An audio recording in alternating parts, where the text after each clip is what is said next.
And the liquor gate dangle reignites in the Assembly. Delhi Chief Minister Rekha Gupta tabled the report on liquor policy scam, mounting the heat on the former Chief Minister. The report says that the policy was formed for only risk-creating cartels led to a massive loss for the exchequer. We have accessed exclusive details of the report. The control of licenses was held by a few members, while the excise policy risked monopoly in creation of cartels. The policy decisions were taken without the competent authorities' nod. Permissions were not obtained for any license exemptions. The new policy not just violated norms by granting licenses to private entities, but also removed the role of Delhi government corporations. The new policy led to the loss of over 2,000 crore rupees to the state exchequer, and that the Sisodia-led panel changed the findings of the panel to tweak the policy, is what is being said. मैं आपकी अनुमति से राष्ट्रीय राजधानी क्षेत्र दिल्ली सरकार से संबंधित भारत के नियंत्रक एवं महालेखा परीक्षक का दिल्ली में शराब के विनियम और आपूर्ति पर निष्पादन लेखा परीक्षा प्रतिवेदन वर्ष 2024 का प्रतिवेदन संख्या नंबर 1 की प्रतियां सदन पटल पर प्रस्तुत करती हूं। सभी सदस्यों को वितरित की जाए प्रति सीएजी की रिपोर्ट। माननीय सदस्यगण, मैं आपको भारत के नियंत्रक महालेखा परीक्षक की रिपोर्ट को सदन में प्रस्तुत करने से संबंधित पृष्ठभूमि से अवगत कराना चाहता हूं। सदन में सदस्यों को सीएजी रिपोर्ट पर चर्चा करने में सहायता करने के लिए इसको उजागर करना जरूरी है, क्योंकि उक्त रिपोर्ट अब सदन के विचाराधीन है।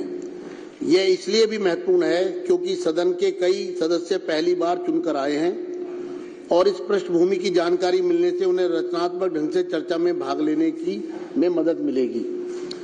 सीएजी एक संवैधानिक संस्था है जो जवाबदेही है, पारदर्शिता और सुशासन को बढ़ावा देती है। इसे संवैधानिक प्रहरी भी कहा जाता है और इसकी कार्यप्रणाली को माननीय सर्वोच्च न्यायालय ने संविधान की मूल संरचना कहा है।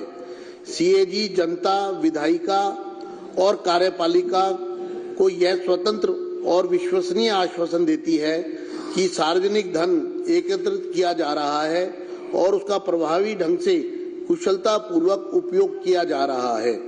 यह आश्चर्यजनक तथ्य है कि वर्ष 17-18 के बाद से 2017-18 से सीएजी की रिपोर्ट को सदन पटल पर प्रस्तुत नहीं किया गया है। जो कैग रिपोर्ट में सामने आए थे, जिसको पिछले 3 साल से केजरीवाल जी ने दबा रखा था, जिसमें शराब की सप्लाई को लेके जो परफॉर्मेंस रिपोर्ट है उसमें भी घोटालों की बात सामने आई, ऐसी 14 रिपोर्टें जो हैं वो एक एक करके अब टेबल होंगी। अरविंद केजरीवाल जी के कार्यकाल के अंदर जो लूट सूट दिल्ली के साथ की गई उसके कच्चे चिट्ठे खुलेंगे। आप सोचिए कि कितने कट्टर बेईमान हैं अरविंद केजरीवाल जी, इतने कट्टर बेईमान हैं कि कैग की रिपोर्ट भी टेबल नहीं होने दे रहे थे, वो भी 3 साल से। देख करके हैरान हूं कि शराब की दलाली करने की इतनी ज्यादा इच्छा शक्ति थी उनकी कि उसके लिए उन्होंने न जाने कितने नियमों को ताक पे रख दिया। मैं पढ़ रहा था कि री टेंडर ना होने से लगभग 890 करोड़ का नुकसान हो गया। इन सारे चीजों में आज दिल्ली को जब ये पता चल रहा है कि ये कारण था कि अरविंद केजरीवाल सीएजी की रिपोर्ट को छुपाने के लिए लगे हुए थे। 2 साल से भाजपा की सरकार की सभी एजेंसियों को बिना परमिशन के असंवैधानिक तरीके से आम आदमी पार्टी के नेताओं के पीछे लगाया गया। आज तक कुछ निकाल तो नहीं पाई। फिर टेबल करने की जो बात है, विधानसभा में वर्तमान सरकार ने तो नहीं भेजा है, हमारी सरकार ने भेजा था टेबल करने के लिए।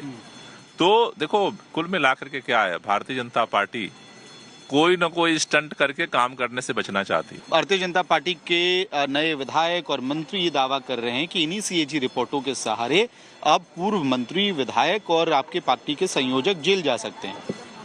क्यों? अभी जेल में तो डाल ही रखा था उन्होंने, और जेल में तो पूरे देश को डालना चाहते हैं जो उनके खिलाफ है, तो उन्हीं के चाहने से तो देश नहीं चलता।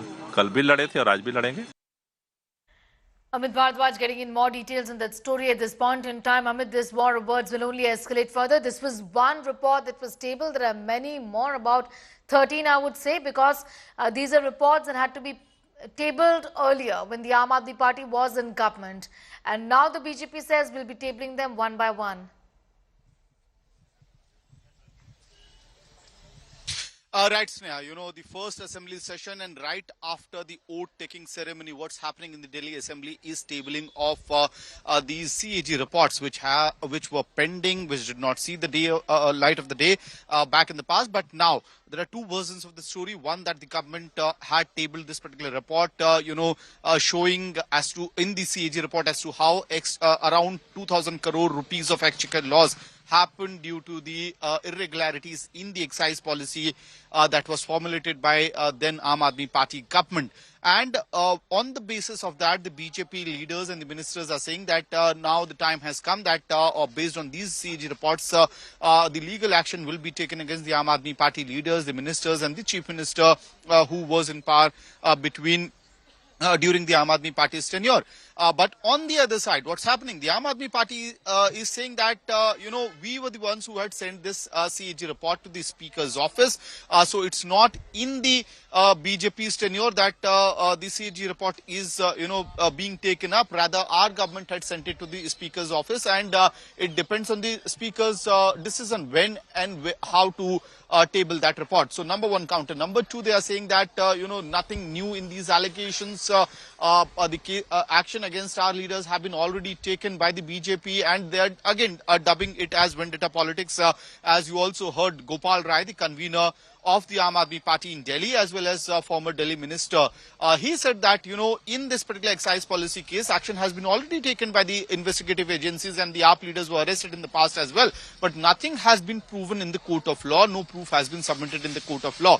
But this is very certain, Sneha, as you also mentioned, this is first CAG report that has been tabled in the Delhi Assembly.